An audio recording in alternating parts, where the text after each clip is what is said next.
హిందూ మతంలో చిచ్చు పెట్టేందుకే ఈ గోబ్యాక్ మార్వాడి ఉద్యమాన్ని తీసుకొస్తున్నారు అంటూ కేంద్ర మంత్రి బండి సంజయ్ కొన్ని సంచలనమైనటువంటి ఆరోపణలు చేసిన నేపథ్యంలో అసలు ఈ గోబ్యాక్ మార్వాడి ఉద్యమానికి కారణం ఏంటి, ఈ గోబ్యాక్ మార్వాడి ఉద్యమం వెనక ఎవరున్నారు, ఏం ఆశించి ఈ ఉద్యమం చేస్తున్నారు అనేది పూర్తి స్థాయిలో మనం విశ్లేషణ చేసుకుందాం. ప్రస్తుతం మనతో పట్టున్నారు ప్రముఖ సామాజికవేత్త, ప్రముఖ రాజకీయ విశ్లేషకులు కృష్ణకుమారి గారు. వారితో మాట్లాడదాం. మేడం నమస్తే. మేడం నమస్తే. ఈ గోబ్యాక్ మార్వాడి అనేటువంటి ఉద్యమం ద్వారా ఇప్పుడు హిందుత్వంలో చిచ్చు పెట్టేటువంటి ప్రయత్నం జరుగుతోంది అంటూ కేంద్ర మంత్రి బండి సంజయ్ గారు ఆయన కొన్ని వ్యాఖ్యలు చేయడం జరిగింది. ఏంటి మేడం అసలు ఈ గోబ్యాక్ మార్వాడి ఉద్యమానికి కారణం ఏంటి, ఈ ఉద్యమం వెనక ఎవరున్నారు, అసలు ఏం జరుగుతుంది అంటే ఏం చెప్తారు? ఇప్పుడు చాలా కాలం నుంచి హైదరాబాద్లో మార్వాడీల్ని వాళ్ళ దగ్గర వాళ్ళు స్థాపించిన వ్యాపార సంస్థల్లో కావచ్చు, వాళ్ళు నిర్వహించే వ్యాపార సంస్థల్లో కావచ్చు, స్థానికంగా ఉన్న యువకులకి మీరు పని కల్పించండి, పని ఇవ్వండి అని చెప్తే వాళ్ళు పెద్దగా ఇవ్వటానికి ఇష్టపడకుండా పైగా ఒకవేళ ఇస్తే కూడా వాళ్ళ మీద విపరీతమైన పని ఒత్తిడి, జీతాలు చాలా తక్కువ ఇవ్వడము, వాళ్ళని బానిసలుగా చూడటము చేస్తున్నారు అనేది ఎప్పటి నుంచో ఉన్నది. ఇది ఎగ్జాక్ట్లీ అంటే అసలు బ్రతుకుదేరువుకు భాగ్యనగరం వచ్చి ఇక్కడ వ్యాపారాలు చేసుకుంటూ స్థానికులను కూడా ఇబ్బంది పెడుతున్నారంటూ చాలామంది దాని మీద వాయిస్ వినిపెడుతున్నారు, చాలామంది మాట్లాడుతున్నారు. అయితే దానికి ఊతం ఇచ్చేటట్లుగా వాళ్ళు మొన్న మార్కెట్లో రోడ్డు పైన అడ్డంగా ఒక బండి పార్క్ చేసి వెళ్తూ ఉంటే ఒక అబ్బాయి అడిగాడు, ఏమండి రోడ్డుకి ఇట్లా అడ్డంగా ఒక మార్వాడి వెళ్తూ ఉంటే అడిగితే అతన్ని తిట్టాడు. మార్వాడి తిడితే అతను యువకుడు సహజంగా కోపం వచ్చింది, ఇంకో నలుగురిని పిలిచాడు. వాళ్ళందరూ వస్తే కూడా అతను అదే ధోరణిలో మాట్లాడాడు. ఏమని,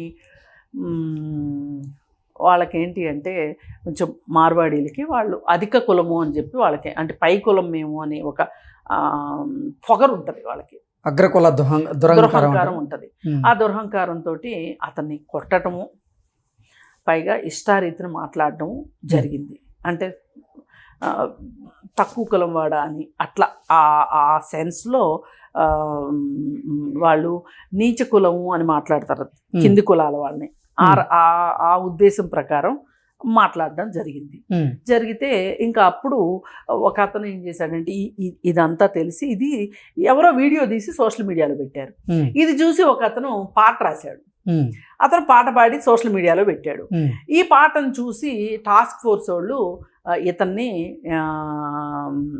కొరియర్ వాళ్ళవి అని చెప్పి తీసుకెళ్ళి ఇంటికి వచ్చి పాట రాసిన అతన్ని తీసుకెళ్ళి విచారించి పంపిస్తే మామూలుగా అయితే పంపించేవాళ్ళు కాదేమో, కేసు బుక్ చేసి ఉండేవాళ్ళేమో. ఇలా తీసుకెళ్లారు అని తెలిసి కొంచెం ఈ పొలిటికల్ పార్టీస్లో వాళ్ళు, లేకపోతే ఈ దళిత సంఘాల వాళ్ళు, వీళ్ళందరూ కలిసి బాగా స్టేట్మెంట్లు ఇచ్చేసరికి ఇంక అతన్ని వదిలిపెట్టారు.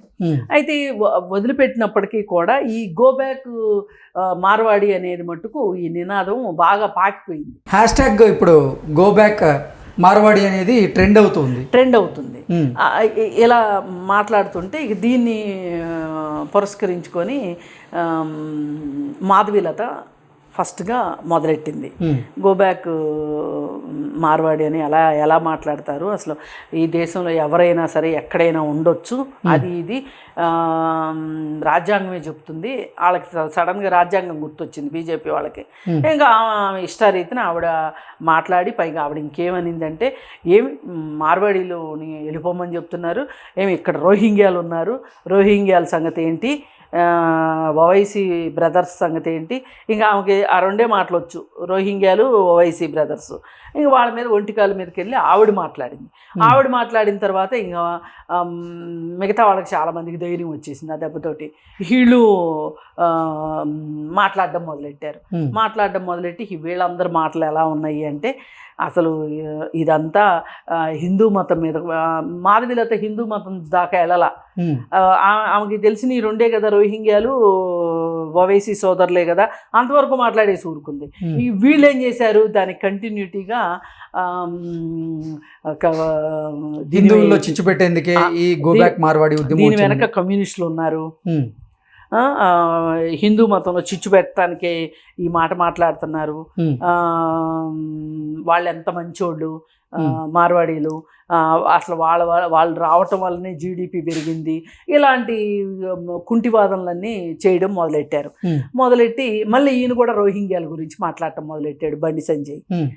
అసలు ఆశ్చర్యం వేసేది ఏంటి అంటే, మాధవీలత మాట్లాడిని, బండి సంజయ్ మాట్లాడిని, ఇంకొక ఆమె ఏదో సోషల్ మీడియాలో కూడా ఏం మాట్లాడుతుంది అంటే ఒక వీడియో చేసి పెట్టింది.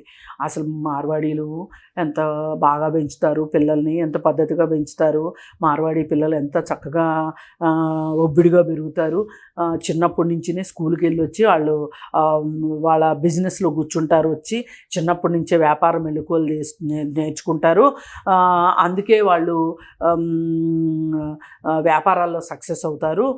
అదే మనోళ్ళు అయితే వీళ్ళు చదువుకుని డైరెక్ట్గా వ్యాపారాల్లోకి వస్తారు, అందుకే మూడు రోజులకి నష్టం అయిపోతాయి ఇక్కడ వ్యాపారాలు. కాబట్టి మార్వాడీలు చాలా గొప్పవాళ్ళు, మార్వాడీలను చూసి మనం చాలా నేర్చుకోవాలి, ఖచ్చితంగా నేర్చుకోవాల్సిందే, మార్వాడీల దగ్గర వ్యాపారం నేర్చుకోవాల్సిందే, కాదని ఎవరు అనట్లా. కానీ మార్వాడీలకి వ్యాపారం చేయడంతో పాటు చాలా అవలక్షణాలు కూడా ఉన్నాయి. నేర్చుకో అంటే ఇంకా అవన్నీ కూడా నేర్చుకుంటే ఎట్ట కుదురుద్ది? అందుకని చెప్పి అంటే ఎవరికి తోచిన పరిభాష్యాలు వాళ్ళు చెప్పుకుంటా వెళ్తున్నారు. అయితే ఇక్కడ మనం ఆలోచించాల్సింది ఏంటి అంటే, అసలు ఆ మార్వాడి అతను ఎందుకు ఒక దళితుడిని ఆ విధంగా కొట్టాడు? ఆ దళితుడిని కొట్టి అతన్ని తక్కువ జాతి వాడు అని తిడితే వీళ్ళు ఇక్కడ లోకల్ వాళ్ళు అయ్యుండి వీళ్ళెందుకు మన లోకల్గా ఉన్న ఒక దళితుడు మన సాటి తెలంగాణ వాడు కాదా, మనిషి కాదా? మీ దృష్టిలో మార్వాడీలే మనుషులా? మార్వాడీలకే మీరు వాళ్ళనే గౌరవిస్తారా మీరు అని మాధవీలతని నేను సూటిగా ప్రశ్నించా. బండి సంజయ్నైనా అంతే. ఏంటి మార్వాడీలు గొప్ప? వ్యాపారం చేసుకోవడానికి వచ్చారు, తప్పులేదు, భారతదేశంలో ఎవరు ఎక్కడికైనా వెళ్ళొచ్చు, అసలు ఆ విషయంలో రెండో మాటే లేదు. కానీ నువ్వు నేను డబ్బులు ఉన్నోడనో, నేను పై కులంలో ఉన్నాననో దురహంకారం చూపిస్తే ఎట్లా కుదురుతుంది? నీ దగ్గర డబ్బులుంటే నీ దగ్గర పెట్టుకో, నువ్వు అగ్రకులం వాడు అయితే నీ ఇంట్లో పెట్టుకో. నువ్వు రోడ్డు మీదకి వచ్చి నేను అగ్రకులం వాడిని అని చెప్పి కింద కులాల వాళ్ళని తిడతానంటే ఎట్లా కుదురుతుంది? అది కుదరదు, అది ఎవరు సహించరు ఇక్కడ. అయితే ఇవన్నీ ఒక ఎత్తు అయితే, అసలు ఈ రోహింగ్యాల్ని ఉన్నారు హైదరాబాద్లో, లేరని ఎవరు చెప్పట్లా. హైదరాబాద్లో ఏంటి, దేశం మొత్తంలో ఉన్నారు రోహింగ్యాలు. ఈ రోహింగ్యాల్ని పంపించేయవలసిన బాధ్యత ఎవరిది? కేంద్ర ప్రభుత్వాన్ని. కేంద్ర అంతర్గత భద్రతా వ్యవహారాల శాఖది, హోంశాఖది, ఇంకా పరిధి సరిపోకపోతే సైన్యం కూడా కలగజేసుకోవచ్చు దాంట్లో, అలాగే రక్షణ శాఖ కూడా కలగజేసుకోవచ్చు. వీళ్ళందరూ కలిసి ఈ లోకల్ గవర్నమెంట్స్ ఏవైతే ఉంటాయో, స్థానిక ప్రభుత్వాలు ఏవైతే ఉంటాయో వీళ్ళ సహాయంతో రోహింగ్యాల్ని పంపించేయచ్చు. రోహింగ్యాలు ఎవరు? కాందిసీకులు. వాళ్ళు దేశం నుంచి పొట్టచేత పట్టుకుని తిండి లేక అక్రమంగా మన దేశంలోకి వలస వచ్చారు. మన దేశంలో ఉంచుకోవాల్సిన అవసరం ఎట్టి పరిస్థితుల్లోనూ లేదు. కానీ వాళ్ళు వచ్చారు, కానీ పంపించే విధానం ప్రకారం పంపించాలి. దీనికోసం ప్రభుత్వాలు ఒక పథకం ప్రకారం చేయాల్సిందే తప్పితే, నువ్వు రోహింగ్యా వచ్చావు, నిన్ను మా దగ్గర చాలా బలం ఉంది, మేము ఇక్కడ ఎత్తిపట్టి నీ దేశంలోకి విసురుతామంటే కుదరదు, వాలీబాల్ ఆడతామంటే కుదరదు. దానికి ఒక ప్రొసీజర్ ఉంది. ఇక్కడికి వచ్చారు వాళ్ళు మీరు పంపించండి, ఎవరు వద్దనట్లా. అసలు వాళ్ళకి ఆధార్ కార్డులు ఎట్లొచ్చినాయి ఇవన్నీ మాట్లాడితే ఎట్లొచ్చినాయి అంటే, మరి మీరు అజమాయిషీ చేయండి. కేంద్ర ప్రభుత్వంలో మీరు ఉన్నారు కదా, ఇప్పుడు ఈ సంవత్సరానికి 11 సంవత్సరాలు మీరు వచ్చి అధికారంలోకి వచ్చి 11 సంవత్సరాలతో ఏం గాడిదలు కాస్తున్నారు మీరు? వేరే దేశాలు వాళ్ళు అక్రమంగా వలస వస్తూ ఉంటే మీరు ఏం చేస్తున్నారు? మీ వల్ల కాదు అది, ఎందుకంటే ట్రంప్ వల్లే కావట్లే. అంటే ట్రంప్ వల్లే అంటే వాళ్ళకి చాలా కట్టుదిట్టమైన విధానాలు ఉంటాయి, వాళ్ళే ఏమి చేయలేక వస్తున్నారు కింద మీద. మీరేం చేస్తారు? ఇప్పుడు బోర్డర్ సెక్యూరిటీ ఫోర్స్ వాళ్ళు దీని మీద శ్రద్ధ పెట్టాలి. బోర్డర్లో నుంచి కదా వాళ్ళు లోపలికి వస్తారు. బోర్డర్ సెక్యూరిటీ ఫోర్స్ ఎవరి కింద ఉంటుంది? కేంద్ర ప్రభుత్వం కింద ఉంటుంది. మరి కేంద్ర ప్రభుత్వం కదా ఇక్కడ విఫలమైంది కేంద్ర ప్రభుత్వం కదా. ఆ కేంద్ర ప్రభుత్వంలో ఉంది ఎవరు? ఇప్పుడు మాట్లాడే వాళ్ళందరి తాలూకు పార్టీయే కదా కేంద్ర ప్రభుత్వంలో ఉంది.